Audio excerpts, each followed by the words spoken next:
일일 시사권장량 채워가세요. 골고루 담았습니다. 당신만을 위한 하루 시사 김성환의 시사야.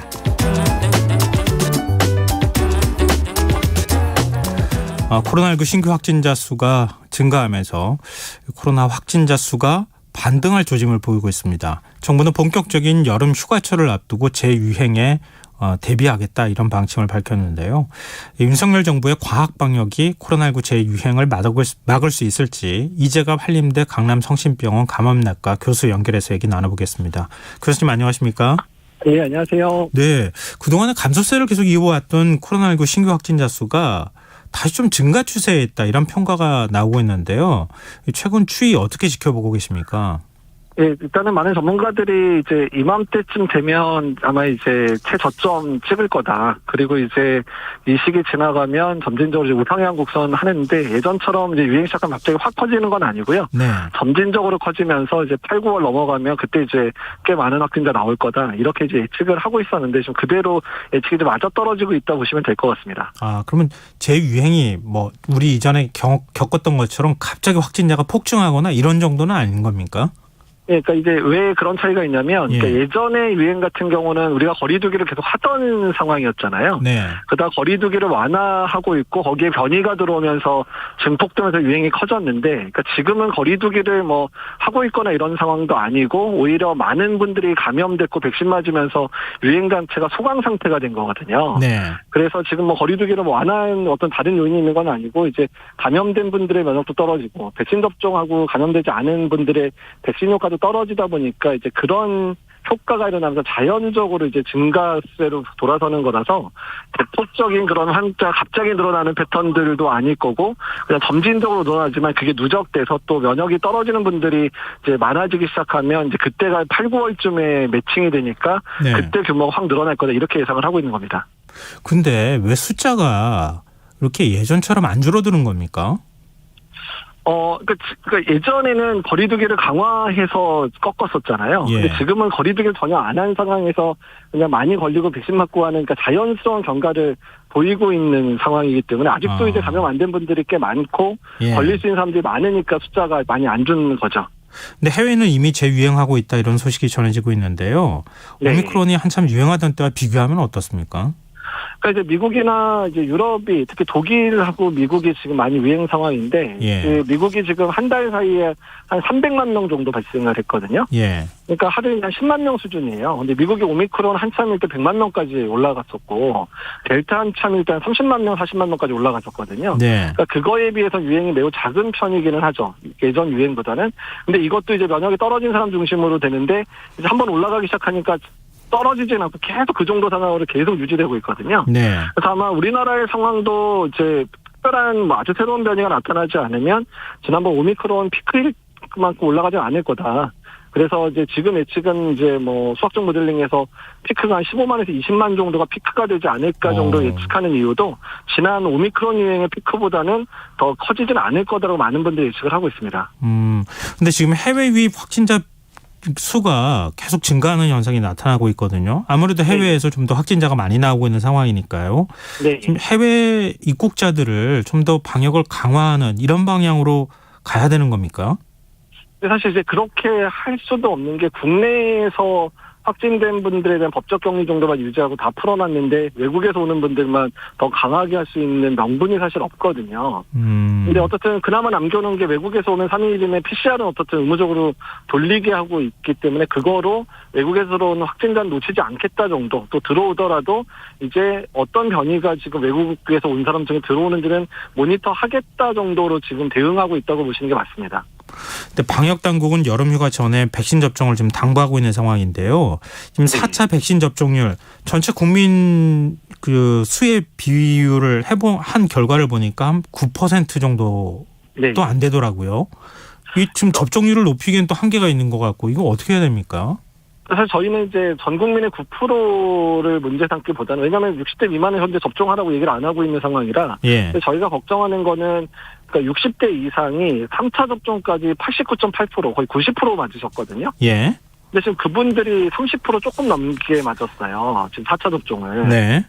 그러니까 그나마 우리가 오미크론 때 3차 접종률이 90%였으니까 사망자나 중증 환자가 그래도 많이 발생 안 해서 그나마 버텼는데 지금 이분들이 4차 접종을 안 한 상황에서 만약 8, 9월에 유행 상황을 맞게 되면 중증 환자 범위가 커질 수도 있는 문제를 오히려 확진자가 20만 되는 걸 걱정하는 게 아니라 예방접종률이 낮은 상황에서 이제 저희가 유행을 맞아서 중증 환자가 늘어나거나 사망자가 늘어날 수 있을 것 같은 부분이 오히려 지금 더 걱정입니다. 근데 지금 이제 4차 접종은 60대 이상에만 해당이 되는 거잖아요. 네. 그럼 접종률을 끌어올리기 위해서는 연령대를 낮춰야 될 필요가 있지 않을까요? 그러니까 일단 피해가 집중되는 게 60대 이상이니까 예. 연령을 낮추는 것도 이제 뭐 접종을 하게끔 유도하는 건 중요한데 어떻든 60대 이상은 많이 맞게 하는 게 앞으로 가을 겨울의 유행 상황에서 사망자나 중증 환자를 줄이는 데 가장 중요한 부분이거든요. 그래서 어떤 형태로 60대 이상의 분들을 4차 접종으로 유도하느냐가 앞으로 이제 이 여름 내내 가장 중요한 숙제가 될 겁니다. 근데 그런 현실적인 문제, 가장 의료의 측면에서는 방역의 측면에서는 뭐 그것에 대한 노력도 해야 되겠지만 50대 이상 이하로 연령대를 낮춘다거나 이렇게 함으로써 코로나19 확산세를 조금 더 둔화시키는 방법은 안 되는 겁니까? 그러니까 일단 이제 오미크론 변이 이후부터는 백신의 효과를 회피하는 게 훨씬 더 커져가지고요. 중증 예방 효과는 꽤 유지가 되는데 지금 4차를 맞더라도 지금 그 감염을 예방하는 효과는 한 8주에서 10주만 지나가도 거의 3차 접종 맞았던 상황이랑 거의 비슷해집니다. 아, 네. 그러니까 앞으로의 백신 접종의 목적은 유행을 줄이려는 목적은 매우 작아지고 있고 그냥 중증을 막아서 그냥 의료 체계가 버티게 하는 걸 목표로 한다고 보시는 게 더 맞습니다. 최근 국산 1호 코로나19 백신이 개발이 됐잖아요. 네. 이 국산 백신을 맞는 것 이것에 대해서는 어떻게 보십니까? 일단 이제 국산 백신도 하나의 옵션이 되기는 할 거고요. 예. 일단 이제 국산 백신은 우리가 처음 개발부터 이제 임상 연구까지 해서 출시된 것 자체가 이제 앞으로의 우리가 이제 어떤 신종감염병 대응에 매우 중요한 의미를 가지고 있는 부분들은 있고요. 예. 당장에 활용할 수 있는 부분은 뭐 4차 접종으로 활용할 수 있는 부분들이 있는데 일단 이번에는 일단 만든 거로 만족을 하고 이제 앞으로의 문제는 이제 변이에 대한 이제 후세대 백신들을 만들어서 그래서 이제 그거를 통해서 뭐 4차는 5차 접종으로 활용하는 방법 또는 연례 접종화 됐을 때 활용하는 방법으로 발전시켜 나가는 게 지금으로서는 더 중요한 전략이 됩니다. 근데 지금 코로나19 국산 이제 백신이 만들어졌는데요. 그것에 대해서 이렇게 변이가 나오는데 빨리빨리 대응할 수 있습니까? 백신을 생산하는 체계를 일단은 개발을 했으니까.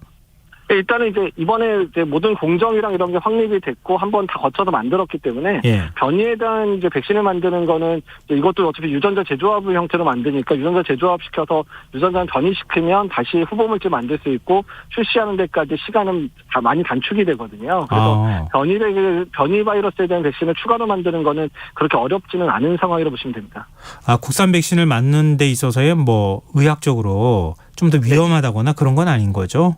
네, 일단 뭐 4천여 명 대상으로 임상시험했는데 이제 그 아스트라제네카 백신과 비교했을 때 더 많은 이상 반응이 발생하거나 이러지도 않았었고요. 그다음 예. 노바백스를 보더라도 그러니까 같은 이제 계열이잖아요. 노바백스가. 네. 노바백스의 이제 이상 반응 신고율을 보게 되면 뭐 아스트라제네카 백신이나 에바네일 백신에 비해서 거의 10분의 1 정도만 이상 반응을 신고할 정도로 특별히 이제 불평 없이 잘 맞고 있는 상황이라서 아마 안전성에 대한 부분들은 뭐 꽤 많이 좋을 거다 이렇게 예측을 하고 있습니다. 그럼 이전문에 비해서 백신 방역 대책의 측면에서 국산 백신이 만들어졌다는 거는 적지 않은 의미가 있겠네요. 그렇죠. 우리나라가 이제 백신을 자체적으로 개발한 국가가 되는 거거든요. 예. 그리고 이제 이 기술력을 한번 확보했으니까 다음에도 신종 바이러스가 유행하면 바로 이 체계를 가동해서 백신을 또 만들 수 있는 거기 때문에 다음번에 훨씬 더 빨리 만들 수 있겠죠. 이번에 시행착오들을 이제 많이 줄일 수 있을 거니까. 그래서 이제 백신 주권의 입장에 있어서는 매우 중요한 사건이다 이렇게 보시면 될 것 같습니다. 네. 정부가 내놓은 방역 대책을 보니까요.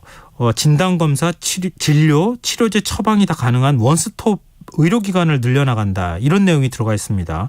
이게 어떤 의미를 갖는 겁니까? 네, 일단은 이제 뭐 고위험군들 같은 경우에 당일날 진단받고 당일날 처방받아서 바로 이제 그 치료제를 먹게 하겠다. 그러면 이제 중증 예방 효과가 뭐 60에서 70% 정도, 국내 데이터도 60% 이상 예방할 수 있다 이런 데이터가 나오고 있기 때문에 그런 게 상당히 의미가 있는 상황이고요. 다만 그러니까 외래에서의 진단 체계랑 약물 투약 체계는 그래도 이번 오미크론 되면서 잘 정비가 됐는데 이제 입원 체계를 일상적인 의료 체계에서 환자를 볼 수 있게끔, 그러니까 웬만한 병원에서는 다 코로나 환자를 볼 수 있게끔 거의 만들어졌었는데 네. 다시 또 거점 병원에서 환자를 보는 형태로 지금 비용을 아끼려고 좀 변화를 시켜놔서 오히려 입원 환자들이 제때 입원 못하는 상황이 혹시라도 벌어질 수 있어서, 그래서 이런 입원 체계에 대한 부분들은 빨리 보완을 해야 될 것 같습니다. 네. 윤석열 정부에서 감염병 대응 자문기구를 신설해서 곧 이제 회의를 개최한다고 하더라고요. 네. 그러니까 이전에도 뭐 그 전문가 회의가 있어 왔잖아요. 네. 근데 그 회의와 전혀 다른 성격을 갖고 있는 겁니까? 그러니까 예전에는, 그러니까 일상회복지원위원회 같은 경우에는 이제 정부 관료들도 같이 참여해서 이제 같이 의견을 모은다라는 개념으로 하긴 했었는데, 이게 너무 비대하다 보니까 의견이나 이런 조율이 좀 어렵거나 정부에서의 결정된 사항에 대해서 통보되는 식이 많았거든요. 그래서 네. 이번에는 독립적으로 민간만 이제 위원회를 꾸려서 민간에서 의견을 제시하면 되도록이면 정부에서 받아들이겠다, 동대본에서 받아들이겠다라고 하고 있는데, 언제나 그렇지만 위원회는 운영을 누가 하고 운영된 상황에서 얼마나 그 의견을 잘 받아들이냐가 문제여서, 앞으로 이제 이 위원회는 정부가 얼마나 그 정책을 받아들이냐는 시험대에 올라 있다고 보시면 될 것 같습니다. 네. 근데 최근 이제 이른바 원숭이 두창도 걱정을 하시는 분들이 많은데요. 이 3세대 백신을 확보하는 경쟁에 뭐 전 세계 국가들이 뛰어들었다 이런 얘기가 나오는데 우리는 네. 어떻게 대비하는 게 좋을까요? 일단 뭐 정유사시에는 우리나라가 2세대 백신은 3,500만 분 있으니까 이제 예. 그거를 활용할 수도 있기도 하고, 그리고 우리나라도 이미 3세대 백신은 개발을 하고 있는 중이었거든요. 그래서 이제 그 속도를 이제 좀 빨리 하면서 일단은 일부, 그러니까 단기적으로 환자가 뭐 아주 많이 발생할 상황은 아니니까 단기적으로는 뭐 500명, 1000명 정도 들여와서 이제 좀 사용하는 이런 형태로 가고, 그 사이에 빨리 개발을 해서 3세대 백신을 확보하는 게 중요할 것 같기는 합니다. 한 개발에 시간이 좀 많이 걸립니까?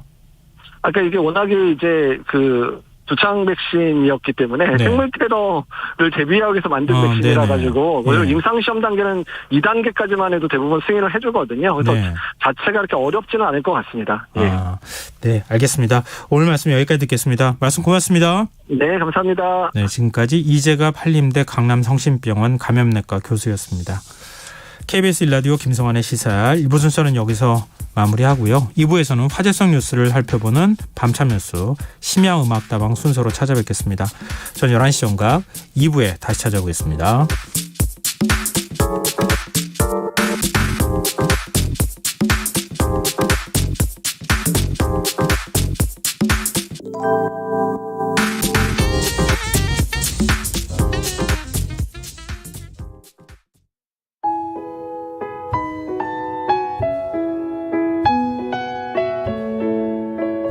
경제적인 어려움에 처한 위기 가정들이 늘고 있습니다.